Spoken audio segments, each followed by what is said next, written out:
With this session update, I'm Shannon Lurkey. Just prior to the beginning of the 2022 legislative session, Governor Tim Walz and Lieutenant Governor Peggy Flanagan visited the legislative chambers to offer members the choice of a lemon bar or a Scotcheroo. He then provided opening day comments and took questions from the press. Here's that event. I hope the office is not flooded and it's warm down there, whatever else you need for all of you, but it's great to be back here at the Capitol. I think the disruptions that are very apparent to everyone over the last few years, but being in this place, being in the People's House, being at a place where folks can gather to express their passions, this is what democracy is about. And Lieutenant Governor and I are here today to start this thing out, we said on a sweet note, handing out some bars. No one rejected them as Walz bars or gimmicky. I'm glad of that they were real. But folks were good, and the attitude of all members, bipartisanly, is we're here to get the work done.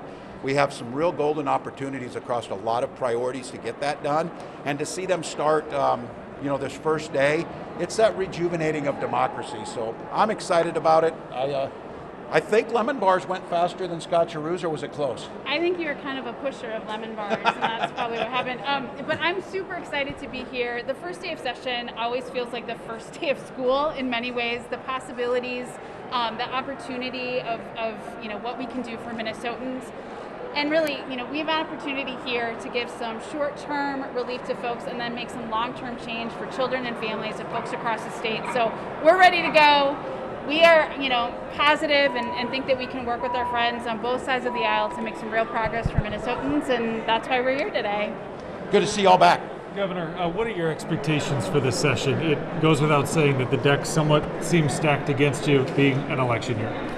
Well, I hope not, and I think it wasn't lost on any of you that as we rolled out both our bonding bill, then our economic package, children, family safety, or whatever, we were very deliberate in these are issues that Minnesotans are talking about. And there were issues in there that were clearly stated as Republican priorities that were clearly put out from our budget in full agreement. So I just keep of the belief that there should be healthy debates.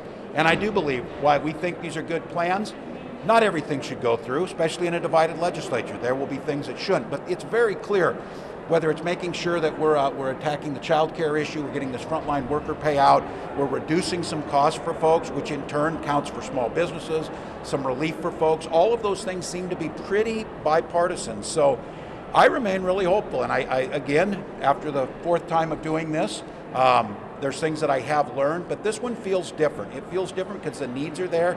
It feels different to me that I think everyone feels we're kind of on the edge of things moving back and moving forward, where there's opportunities, kind of a post-COVID surge. All of those things I think bode well for the session. Does it feel different today? Did the Capitol feel a little fuller, a little louder, a little different? Yeah, it felt a lot different. This felt back to, and again, those heady days of 2019. And be honest, even 2020, we were still hearing rumblings out of Italy and Japan that there was something happening. But we started that 2020 session where I remember putting a supplemental budget forward and said it's a one page and it's small because we think there's some yellow lights flashing on the horizon. That turned out to be true, and now here we are, and sometimes it feels 20 years later and sometimes it feels like yesterday, but this is the place where democracy is supposed to happen. This is a place where people are supposed to come and they're supposed to see their representative, and it's a place where we congenially try and figure out how to talk back and forth. My biggest thing is I'm old enough to know on this, Republicans and Democrats have not always seen each other as the enemy.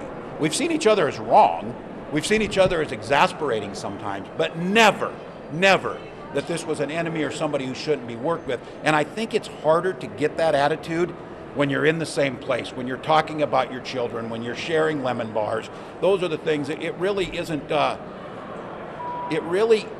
important to not miss the little things, the human interaction. So I would say for me, today has felt different than it has in a couple of years, to be very honest. And I don't know if you felt the same way. I mean, it just is the energy here in the rotunda. There's people who are walking around. It feels, we were just at the rally downstairs, it said welcome home to people. This should be what it's like, folks around, having conversations, doing so safely, and that's important. But, there's a lot of promise and opportunity this session, and I'm excited.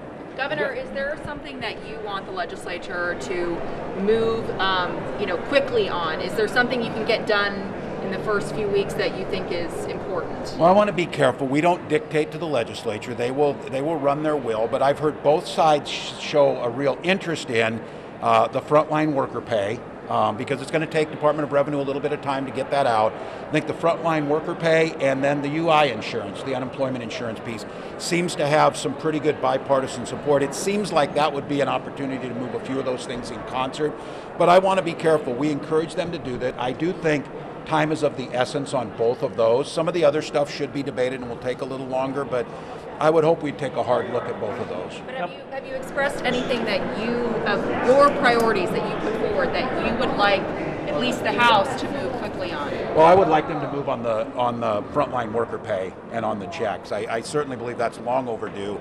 The reason for that is folks who took the brunt of the pandemic should be the ones that are experiencing the relief right now. So I think if I had to ask, that's a carryover. We had some of that disaster relief for agriculture. I think those are things that we can provide that short-term boost when people need it now. And I do know that from the UI perspective, I wanted to give certainty to those businesses and to the workers that our UI fund is strong, solvent, funded, and it doesn't kick in, and I think we probably have until the end of March. But this place works. If it's due the end of March, we should have started right today. So I'd like to see some of those go. Governor, the Republicans want to go a lot further than you do on tax relief, long-term, permanent kind of stuff. What do you say? Well, last time we did that, we ended up with a $5 billion deficit. And it will depend on, I think there's going to be some shared values around on some of these tax measures, some of these tax cuts.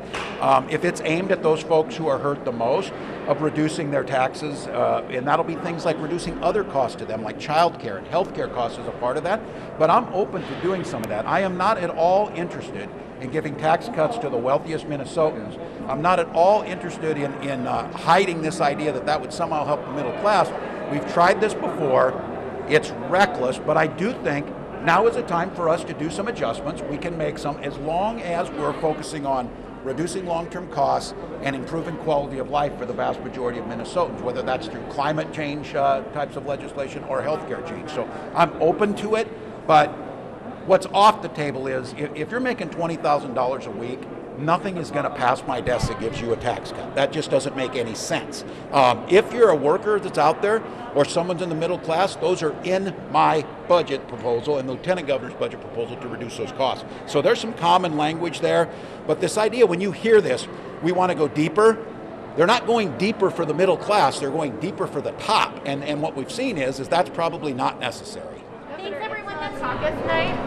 What do you think about your party's comments on caucus night and also, or today's Monday, tomorrow's Tuesday's caucus night, comments on that and the DFL's decision to expand eligibility to people who can't currently vote? Well, everyone in society has a part in what we're doing. Folks that are here have to have a say.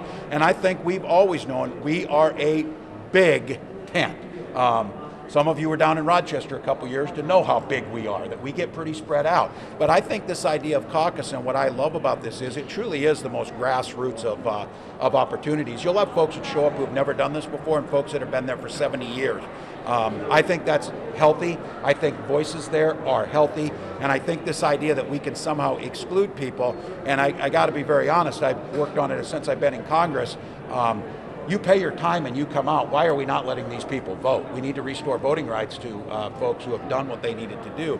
I don't think that in any way weakens us, it strengthens us. So I'm excited about it. I'm excited that we can get out. I do know we're not quite to the place where we can gather without some protections in place, but we can still do it safely.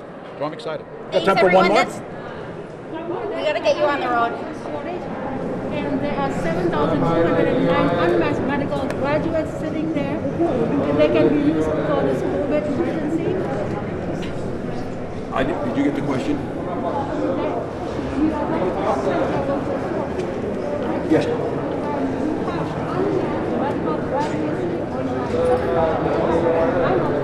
Yeah. They can be utilized. Minnesota's doing it. The question was about some of these healthcare workers who have been on the sidelines. One of the things that we did, especially with CNAs, we went out and scoured through folks who had some degree of medical education or folks who had worked in it, but had allowed their licenses to lapse or didn't finish. Those are the 1,000 that we went out and recruited. Some of this is graduate medical folks and others of trying to turn over every stone. We use some of this COVID relief money to be able to bring in, which we have fulfilled those numbers that are out in all of our hospitals. So I would remind, and I thank you for the question, the pandemic is still going on, and there may be people gathered here today that don't want to talk about COVID, but 29 Minnesotans died today from COVID. That's our best day in a long time.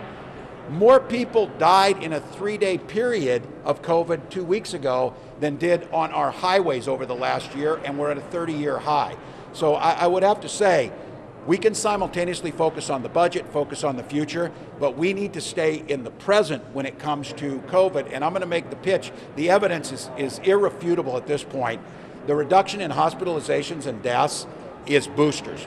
Booster shots, getting yourself tested to know if you have it, wearing the mask, but especially the boosters. And I'm proud we're second in the nation, but this healthcare worker shortage is not going to instantly get better when COVID starts to ramp down. That's why we put things in our budget around the education and some of the medical help education to get more folks involved in that career, to help them with some of the costs and to get them in the pipelines. But we again remain optimistic. For Minnesotans, this is what democracy is supposed to do. Demand of us, demand of members, to when they hear something, don't just say an absolute no. Say, let's try and see if there's a compromise there. This we can work. As long as it's protecting Minnesotans' health, well-being, providing for the future, and our perspective on this is things that are making Minnesota the best state in the nation for children and families to live.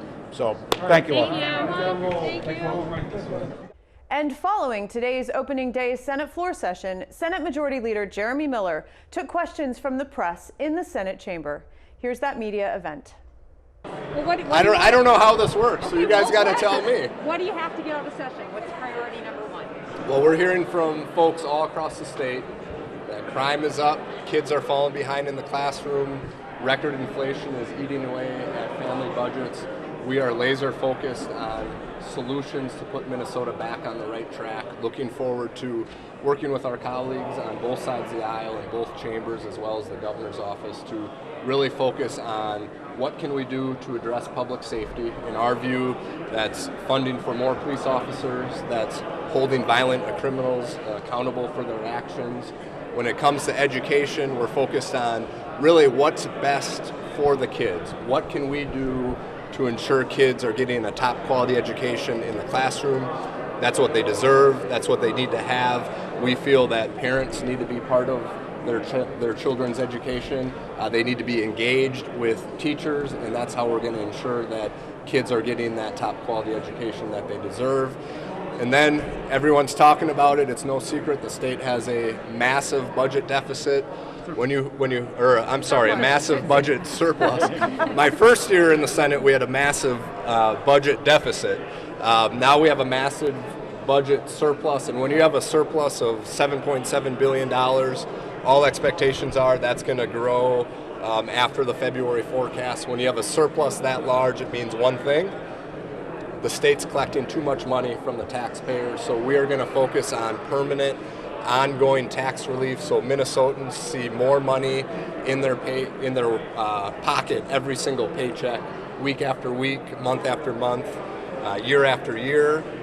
The governor has proposed sort of a one-time, we call it a gimmick because of what he's called it, but instead of a one-time payment that barely scratches the surface of record inflation, we're focused on that permanent, ongoing tax relief. We think it's important that Minnesotans see more money in their pockets every single paycheck. So those are the things that we're going to be focused on. But again, we are committed to doing what's best for the people and working together on solutions to get Minnesota back on the right track. Along that same line, Mr. Leader, the governor says he's open to some tax relief for working Minnesotans, but not for those who make, I think he quoted $20,000 a week. The implication being that you folks are going to help out the rich. You'll help out the folks in the middle, but you also want to help out the rich. So, again, we're going to have tax relief that is focused on putting more money in the pockets of Minnesotans every single paycheck. We're also going to have some targeted tax relief that focuses on middle and lower income Minnesotans, and We feel it's really, really important to provide tax relief to senior citizens, and that's why we're going to propose the elimination of state income taxes on Social Security income. That will be a top priority for Senate Republicans this year. What can happen quickly? Is there something that you want to pass in the first few days and weeks here? So a few things. Can you repeat the question? Some of the reporters in the back can't hear. What can happen quickly? We're working with healthcare providers and long-term care providers on some short-term staffing solutions. We feel like we can come to an agreement with the House and the governor relatively quickly on that, and then we're going to have some proposals very quickly on public safety. Again, public safety is going to be a top priority for Senate Republicans. We're hearing from folks that don't feel safe in the communities where they live, where they work, or they raise a family. We feel public safety is a fundamental role of our government, keeping people safe. So that will be a priority, and I believe we will have some proposals in the very near future that hopefully will get bipartisan support relatively quickly in session. That'll include funding for more police officers, as well as provisions to hold criminals accountable for their actions. What about extending the workers' comp presumption for COVID for certain presumptions? Is that something you think? Speaker Hortman said she wants to get that done early. Is that something your caucus? Yes, I had a conversation with Speaker Hortman last week, as well as stakeholders. That, of course, is something that I've worked on in the past, and I feel that we can come to a resolution fairly quickly on extending that timeline. The governor said earlier that